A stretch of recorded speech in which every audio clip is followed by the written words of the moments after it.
Let us start with next type of question. अभी हमने देखा कि एचसीएफ कैसे निकालते हैं।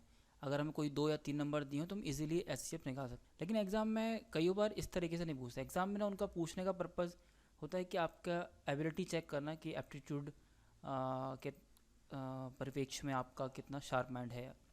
तो हम देखते हैं कुछ और तरीके जिसमें हम निकालना होगा एचसीएफ, लेकिन कुछ अलग तरीके से। फॉर एग्जांपल, मान लो अगर मैं आपसे कहूँ कि आप बड़े से बड़ा नंबर बताइए जो कि 24 और 18 को डिवाइड कर देता हूँ। मैंने क्या बोला? आप बड़े से बड़ा नंबर बताइए, बड़े से बड़ा जो 24 और 18 को साथ में डिवाइड कर देता हूँ कम्प्लीटली। तो क्या आपको नहीं लगता कि मैं ये कह रहा हूँ कि आप 24 और 18 का हाईएस्ट सबसे बड़ा कॉमन फैक्टर बताइए। कॉमन फैक्टर मतलब जो 24 और 18 दोनों में आते हों और मैं सबसे बड़ा हूँ। तो ये एक दूसरा तरीका हो जाता है एचसीएफ निकालने के लिए एग्जामिनर का, कि एचसीएफ निकालने के लिए वो बोल रहा है और वो बोलना चाह रहा है कि आप सबसे बड़ी से बड़ी संख्या बताइए। Find the biggest number which divide 24 and 18 completely. तो अगेन जब ये बोला गया तो आपको क्या करना है? आपको अगेन एचसीएफ निकालना है। तो आप एचसीएफ किसी भी तरीके से निकाल सकते हो, जो भी आपका मर्जी हो।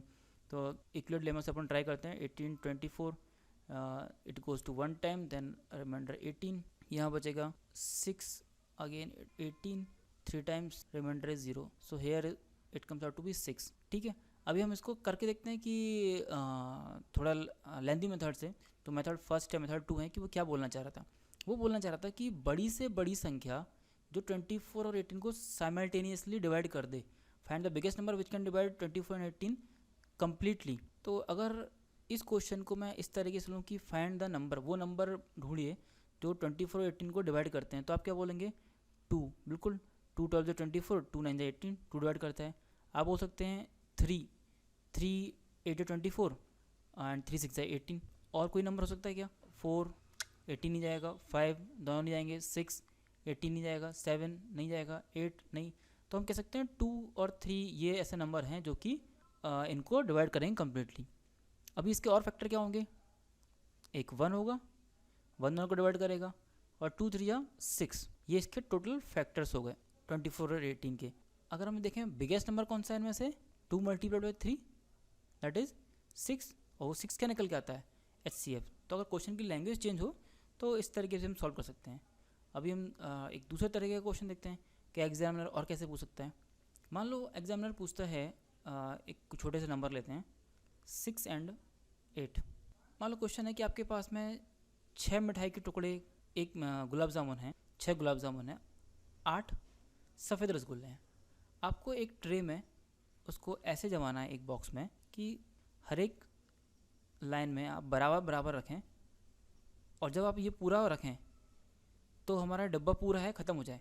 मतलब जब आप पूरा रखेंगे, फिनिश करेंगे, तो ऐसा ना हो कि आके यहाँ ख़त्म हो जाए, यहाँ खाली रहे। नहीं, आपको एक रो में इतने रखने हैं, हर रो में इतने रखने हैं कि ये पूरे होने तक ख़त्म हो जाए। तो इसका मतलब क्या हुआ कि ये जो 6 गुलाब जामुन हैं, काले रसगुल्ले हैं, और 8 सफ़ेद रसगुल्ले हैं, तो आपको हर लाइन में इनके इतने इतने नंबर्स रखने हैं, इतने इतने नंबर्स रखने हैं कि ये पूरा कम्प्लीटली फिल जाए। तो क्या आपको नहीं लगता कि ये बोलना चाह रहा है कि इन दोनों के ऐसा कोई मैक्सिमम बड़ा नंबर बताओ जो उसको डिवाइड कर ले कम्प्लीटली, जो 6 को भी डिवाइड कर ले कम्प्लीटली और 8 को भी डिवाइड कर ले completely. That means in this case also वो भी इनडायरेक्टली यही कह रहा है कि आपको एचसीएफ निकालना है 6 और 8 का। एचसीएफ, हेलो, हाँ, इसको एचसीएफ लेने की वजह हम ट्राई करते हैं इसको ट्रायल एंड एरर मेथड से। तो क्वेश्चन हमारा ये है कि हम हर एक रो में कुछ ना कुछ रखेंगे, और ऐसा हो कि पूरी रो कंप्लीट हो और ये पूरा एंड तक भी कंप्लीट हो। तो मानो कि हम हर एक रो में रखते हैं 8, तो रख नहीं सकते। अगर हमने पहली रो में 8 रखे, तो अगर हम ये रखना स्टार्ट करते हैं तो 1 2 3 4 5 6 आने पे ख़त्म हो जाएगा। हम हर एक रो में 8 कैसे रखेंगे? फिर हमको दूसरा काले रसगुल्ले रखने पड़ेंगे। तो 8 रखना पॉसिबल नहीं है, 7 रखना भी पॉसिबल नहीं है। एक बात तो क्लियर है, जो छोटा नंबर है उसके बराबर या उससे छोटा होना चाहिए।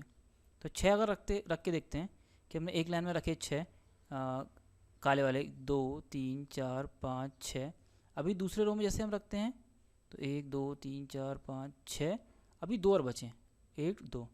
तो हमारा तो ये रिक्वायर्ड सॉल्यूशन नहीं हुआ।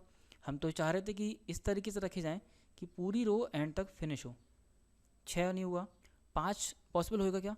अगर हमने 5 रखे, 1 2 3 4 5, फिर एक बचेगा यहाँ पे, एक यहाँ आएगा, है ना, तो वो हम नहीं चाह रहे कि एक यहाँ अकेला रहे, क्योंकि अगली लाइन में फिर ये काले वाले आएंगे।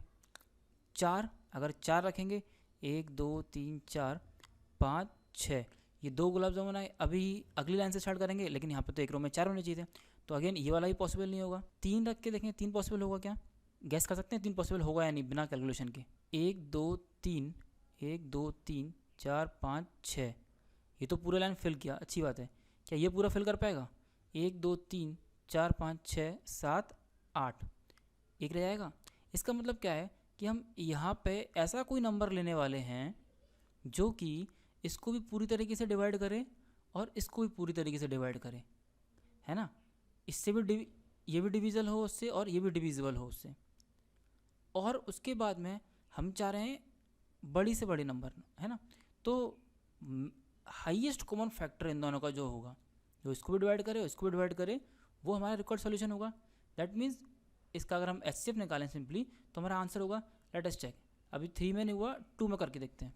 अगर हम 2 रखे, पहले ये काले वाले स्टार्ट करते हैं, 1 2 3 4 5 6, ये फिनिश हो गया। अब ये सफ़ेद गुलाब जामुन की बारी, 1 2 3 4 5 6 7 8, पूरे फिल हो गए। अगर इनका HCF निकालें हम, 6 और 8 का HCF, तो देखते हैं कितना आता है, 6 here 8, it goes for 1 time 6, reminder is 2, 6 again यहाँ से लिया, 2 3 6 0, HCF क्या है 2, सिंपल। एक और थोड़ा कॉम्प्लिकेटेड एग्जाम्पल से करके देखते हैं। Let us take 24 18, no simpler one, let us take 10 15। तो अगेन क्वेश्चन हमारा सेम है कि काले गुलाब जामुन 10 है हमारे पास में और सफ़ेद गुलाब जामुन 15 हैं। हमें एक बॉक्स में इस तरीके से अरेंज करना है, एक बॉक्स में इस तरीके से अरेंज करना है कि जितना एक रो में आए, इस रो में हम जितने रखें, हर एक रो में बराबर रखें और ये बॉक्स पूरा के तरीके से पूरा भर जाए। तो अगर हम अगेन हम स्टार्ट करते हैं 15 से, मान लो हम एक रो में 15 रखते हैं। अगर हमने इस रो में 15 रखने का ट्राई किया, तो स्टार्ट किया काले गुलाब जामुन से, 1 2 3 4 5 6 7 8 9 10, बस 10 ही रख पाएंगे हम तो काले, आगे 15 तो रख ही नहीं पाएंगे क्योंकि है ही नहीं हमारे पास में इतना, तो 15 पॉसिबल नहीं है। 14 13 12 11 भी रखेंगे 10 तक रख पाएंगे, अगेन एक की स्पेस खाली रहेगी। इसका मतलब सिंपली ये है कि हम जो बड़ा नंबर है उससे तो छोटा रख पाएंगे, उससे छोटा ही रखना पड़ेगा हमें, उससे हमें छोटा लेना पड़ेगा। तो स्टार्ट करते हैं 10 से। सपोज हम एक रो में 10 रख के देखते हैं, 1 2 3 4 5 6 7 8 9 10, 10 रखा। अभी आई सफ़ेद गुलाब जामुन की बारी, दूसरे रो में रखते हैं इसको, 1 2 3 4 5 6 7 8 9 10, 10 रखे। अभी कितने और बाकी हैं? 5 बाकी हैं, 1 2 3 4 5, ये तो खाली रह गया, तो इसका हम 10 नहीं रख सकते। अगर हम 9 रख के देखें, अगर हम 9 रख के देखेंगे एक लाइन में, 1 2 3 4 5 6 9, अकेला एक बचेगा, तो पॉसिबल नहीं है क्योंकि हम चाह रहे हैं कि रो पूरी भरे, है ना, उसके बाद में अगली रो से फिर दूसरा लेने वाले हैं। अगर हम 8 लिया तो 1 2 3 4 5 6 7 8 9 10, ख़त्म हो गई है, तो ये पॉसिबल नहीं है कि हम 8 लें।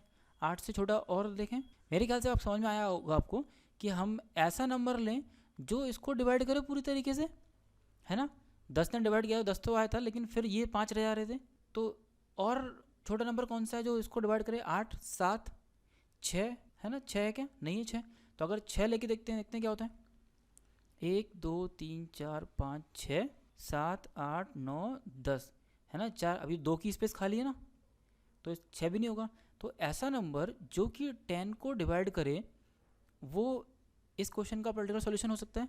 तो 10 को और 6 से छोटा और क्या होगा? 5, 5 करके देखते हैं, 1 2 3 4 5 6 7 8 9 10, हो गया कंप्लीट ये। अभी अगली लाइन से किसको रखना है हमको? सफ़ेद गुलाब जामुन को। 5 5 की रो बनाई थी हमने, इसको देखते हैं, 1 2 3 4 5 6 7 8 9 10 11 12 13 14 15, पूरा फिल हो गया। हर एक रो में 5 5 हैं, ये काले गुलाब जामुन के हुए, ये सफ़ेद गुलाब जामुन के हुए, पूरा फिल हुआ। क्या हमने हर एक रो में क्या भरा? 5, लेकिन ये हमने ट्रायल एंड एरर मेथड से किया। अगर हमको वही निकालना हो तो हमने क्या देखा कि 5 कौन सा नंबर था? ऐसा नंबर जो उसने 10 को डिवाइड किया और उसने इसको भी डिवाइड किया, राइट। तो ऐसा नंबर जो दोनों को डिवाइड कर रहा है और सबसे बड़ा नंबर है ना, सबसे बड़ा नंबर है, तो कम रो में है, वो हो सकता है ना। तो HCF क्या हुआ, अगर इन दोनों का हम HCF निकालें तो वो हमारा रिक्वायर्ड सॉल्यूशन होगा। इसके बेस पे हम एक क्वेश्चन करने की कोशिश करते हैं अपने NCERT का। मेरे ख्याल से आपको समझ में आया होगा कि HCF किस कंडीशन में निकालेंगे। हम स्टार्ट करते हैं। और स्वीट सेलर, एक मिठाई बेचने वाला, 420 काजू की बर्फ़ी है उसके पास में, 130 बादाम की बर्फ़ी है उसके पास में, और वो ये चाहती है कि इसको इस तरीके से रखना है कि हर स्टैक में, हर रो में, एक लाइन में बराबर नंबर हों। Are you getting my point? हर रो में बराबर नंबर हों, और वो लीस्ट एरिया ट्रे का ले, लीस्ट एरिया। तो अगर हम कॉमन फैक्टर, जो भी ऐसा नंबर हो जो इसका भी फैक्टर हो, पूरी तरीके से ये भी डिवाइड हो इससे और ये भी डिवाइड हो उससे, तो क्या होगा, सेम नंबर हर एक रो लिए, है ना। एक नंबर जो कि पूरे तरीके इसमें डिविजल हो तो इसको भी पूरा भर सकता है, और सेम इसमें भी उतना ही आ सकता है। इसके बाद में वो कह रहा है कि and they take up the least area of the tray. Least area of the tray कब लेगा, अगर हम एक रो में मैक्सिमम हाईएस्ट जो नंबर है जो डिवाइड करता है इसको और इसको, उसको लें, तो वो लीस्ट एरिया लेगा ट्रे का। कम रो में हमको भरना पड़ेगा, है ना। आई थिंक मेरे समझ में आ रहा होगा आपको कि ये क्वेश्चन का मतलब क्या है। इनडायरेक्टली वो कह रहा है क्या 420 एंड 130 का HCF निकालिए, है ना। वो निकालना आसान है, आप निकाल सकते हैं इजीली 130 एंड 420 का।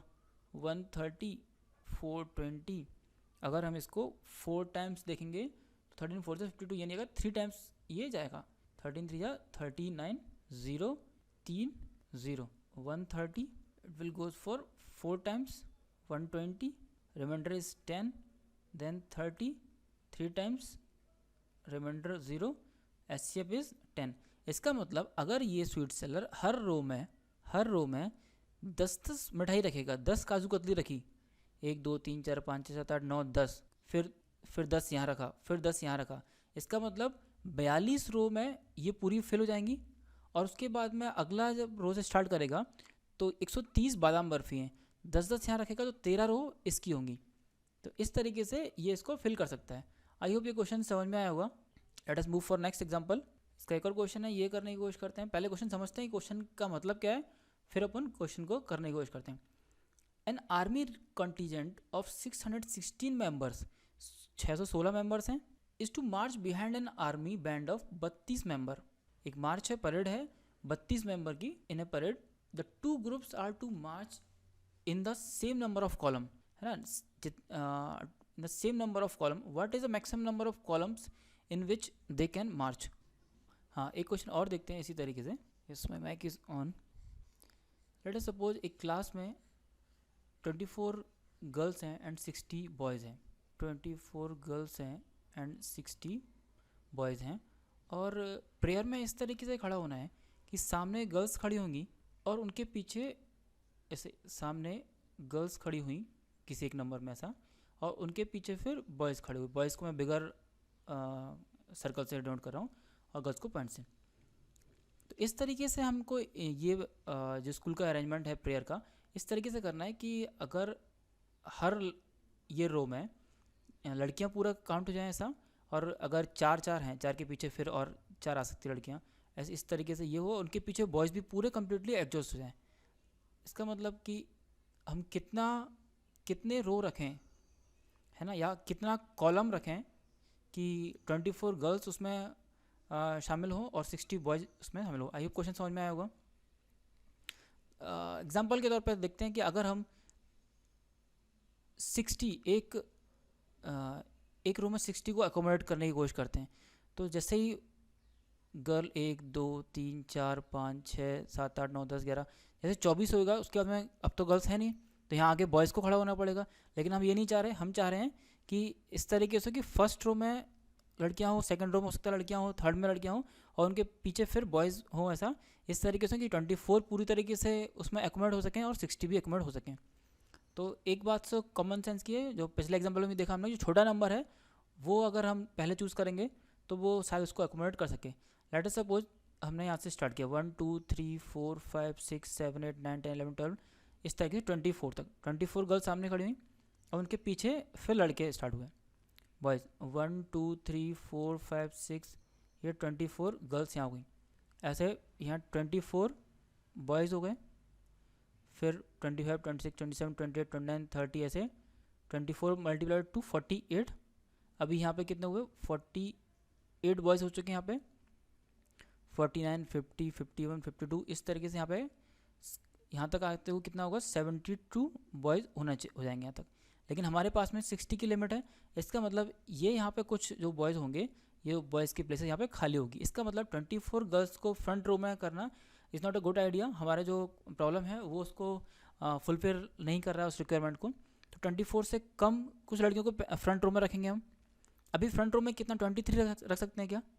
अगर हमने 23 लड़कियों को फ्रंट रो में रखा, इसका मतलब 23 लड़कियाँ यहाँ पे हुई, लेकिन एक लड़की फिर यहाँ आएगी, अगेन उसके बगल में फिर पीछे बॉयज़। लेकिन हम ऐसा नहीं चाह रहे, हम चाह रहे हैं कि पहले रो में लड़कियाँ हों, ये पूरी जितनी भी रो हम लड़कियों की रखें उनमें सब में लड़कियाँ हों। 23, 22 अगेन 2 लड़कियाँ यहाँ पे आएंगी। तो इसका मतलब ऐसा नंबर जो 24 से डिविजिबल हो, है ना। तो 24 से डिविजिबल और कौन सा होगा 12 हो सकता है। देखते हैं 12। तो अगर 12 या यहाँ पे 1 2 3 4 5 6 7 8 9 10 11 12 गर्ल्स यहाँ पे आई, 12 के बीच में 13 14 15 16 17 12 दूनी 24। तो यहाँ पे जो लड़की हुई कितने को 24 गर्ल्स। इसका मतलब अगर हम 12 की रो रखते हैं एक ऐसा, या एक इस कॉलम में ऐसे कॉलम अगर हम 12 रखें तो गर्ल्स पूरे एडजस्ट हो रही हैं, कन्वर्ट हो रही हैं इसमें। और अगर उनके पीछे हमको बॉयज़ रखना है, देखते हैं बॉयज़ क्या इस नंबर को फुलफिल करते हैं। 1 2 3 4 5 12 बॉयज़ हुए, 13 14 15 16 17 24 25 26 27 28 29 12 दूनी 24 12 3 36, अभी 36 बॉयज़ हुए फिनिश, 37 38 39 40 41 48 बॉयज़ यहाँ पे हुए, 49 50 51 52 53 60, है ना। 12 5 से 60। तो बॉयज़ की कितनी यहाँ पे ये रो रही 5 रो रही, 12 5 जो 60, और गर्ल्स की 2 रो रही, ये गर्ल्स की हैं और ये वाली बॉयज़ की। इसका मतलब क्या हुआ, अगर हम इस तरीके से इनको अरेंज करें कि 12 कॉलम बनाए, है ना, ये हर एक रो में 12 ये हर एक रो में ऐसे 12 रखें, तो क्या हो सकता है उसमें 24 गर्ल्स और 60 बॉयज़ एकोमोडेट हो सकते हैं। आई होप ये क्वेश्चन समझ में आया होगा।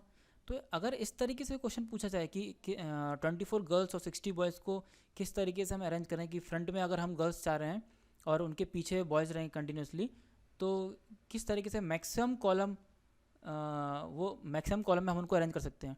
तो सिंपली हमें ऐसा नंबर डिवाइड करना होगा, फाइंड आउट करना होगा जो 24 को भी डिवाइड कर सके और 60 को भी डिवाइड कर सके। यहाँ पे 12 ने क्या किया, 12 24 को भी डिवाइड कर रहा था और 60 को भी डिवाइड कर रहा था। उससे पहले हमने जब देखा था 24 लड़कियाँ तो आ रही थी, लेकिन 24 में लड़के नहीं आ पा रहे थे। तो 24 क्योंकि 60 को डिवाइड नहीं कर पा रहा था, इसलिए 24 हमारा रिक्वायर्ड नंबर नहीं था। 23 में देखा, 23 में ये नहीं हो रहा था, 22 में ये नहीं हो रहा था, तो 12 से छोटा नंबर आया 24 से, जो कि 24 को भी डिवाइड कर रहा था और 60 को डिवाइड कर रहा था।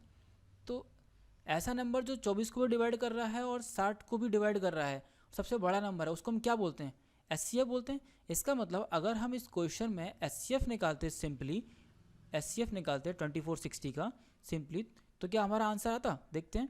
24 60, 24 दूनी 48, रिमाइंडर 12, 24 12 दूनी 24, रिमाइंडर 0, 12 इज द आंसर। तो हम कह सकते हैं कि अगर हमको इस तरीके से अरेंज करना हो कि मैक्सिमम कॉलम में अगर किसी को हमको अरेंज करना है, फ्रंट में कुछ बॉयज़ या गर्ल्स या कोई एक अरेंजमेंट है, सेकंड उसके पीछे रियर साइड में अलग है, तो भी हम एचसीएफ निकाल के सॉल्व कर सकते हैं। अभी मेरे ख्याल से ये क्लियर हुआ होगा। अब हम नेक्स्ट क्वेश्चन करने का ट्राई करते हैं अपने बुक का, टेक्स्ट बुक का। एक आर्मी रेजिमेंट है, एक आर्मी कॉन्टीजेंट है, उसमें 616 मेंबर्स हैं और उनको मार्च करना है किनके पीछे, आर्मी बैंड ऑफ 32 मेंबर हैं, 1 2 3 4 5 ऐसे 32 हैं एक परेड में। तो उन दो ग्रुप्स को इस तरीके से अरेंज करना है कि मैक्सिमम कॉलम हम बना सकें, 1 2 3 4 5 6 7 8 ऐसे मैक्सिमम कॉलम बना सकें। तो क्या ये नहीं कह रहा कि 32 लोगों के पीछे 616 मेंबर को एकोमोडेट करना है, इस तरीके से करना है कि हर एक जो भी कॉलम है उसके पीछे अगर 32 है 32 पूरा फुलफिल हो सके। I should pause this, my phone is ringing, sorry for that. तो मेरे ख्याल से क्वेश्चन भी पिछले क्वेश्चन की तरह जो हमने देखा था, अभी हमको उसमें इस तरीके से arrange trial and error method use नहीं करना कि पहले 32 की लाइन लगाएंगे फिर सोचा 16 देखेंगे। ये बड़े नंबर्स हैं, बड़े नंबर्स को हम ट्रायल एंड एरर से नहीं कर सकते। हमको लॉजिक लगाना चाहिए कि ये इसी तरीके से क्वेश्चन, और ये चाह रहा है कि फ्रंट रो में जितने हों उसके पीछे भी उतने ही होंगे और ये फुलफिल होना चाहिए। तो सिंपली हम इन दोनों का एचसीएफ निकालेंगे और देखते हैं कि क्या आंसर निकल के आता है। सो इक्वलेट लेमा हम यूज़ करेंगे, 32 से डिवाइड करेंगे 616, 32 दूनी 4, 2 टाइम्स जाएगा नहीं, ये 1 टाइम जाएगा, it will 32 here, 9 32, 1 time again 29, reminder is 3 29, I think some mistake है, 32 divided by 616 will goes for 1 time, so it is 32, 11 में से 2 गए 9 बचे, यहाँ से ली थी इसलिए 4, 6 में से 4 गए 2 बचे 6। अभी जो अभी ये अगर इसको 9 3 या 27, 270, 9 2 18, 270 80, 9 टाइम्स विल गो, 9 2 18 की 8 हासिल 1, 9 थी 27, 28, 16 में से 8 गए 8 बजे, यहाँ से ली थी इसलिए 9, 9 में से 9 गए 0, 2 में से 2 गए 0, 32, 8 4 जा 32, 0. So here 8 is the number that divides completely 32 and 616, that is the highest common factor. इसका मतलब अगर हम फ्रंट रो में 8 लोगों को रखें, ये आर्मी बैंड के 8 लोगों को रखें, 1 2 3 4 5 6 7 8, उसके पीछे 8 रखें, 1 2 3 4 5 6 7 8, फिर 8 और फिर 8, तो इस तरह 32 लोगों का ये मार्च हो जाएगा, आर्मी बैंड हो जाएगा। उनके पीछे 616 लोगों को रखेंगे 8 करके, तो पूरा कम्प्लीटली एग्जॉस्ट हो जाएगा। देखें 616 8 से जाएगा या नहीं, इसके कितने रोज होंगी, 616, 4 रो 4 रोज इसकी हो जाएंगी, और कॉलम कितने होंगे 8 कॉलम्स, और इसके होंगे 8 7 56, 8 7 56, 77 रोज इसके हो जाएंगे। आई होप ये क्वेश्चन समझ में आया होगा। ये वीडियो काफ़ी लंबा हुआ, लेकिन मेरे ख्याल से इस तरीके से समझाने से आपको उसकी फील आएगी कि एचसीएफ आखिर होता क्या है। एचसीएफ के क्वेश्चंस को करने के लिए अगर हमको फील आती है प्रॉपर कि एचसीएफ क्या है, तो हम क्वेश्चन को सिंपली सॉल्व कर सकते हैं।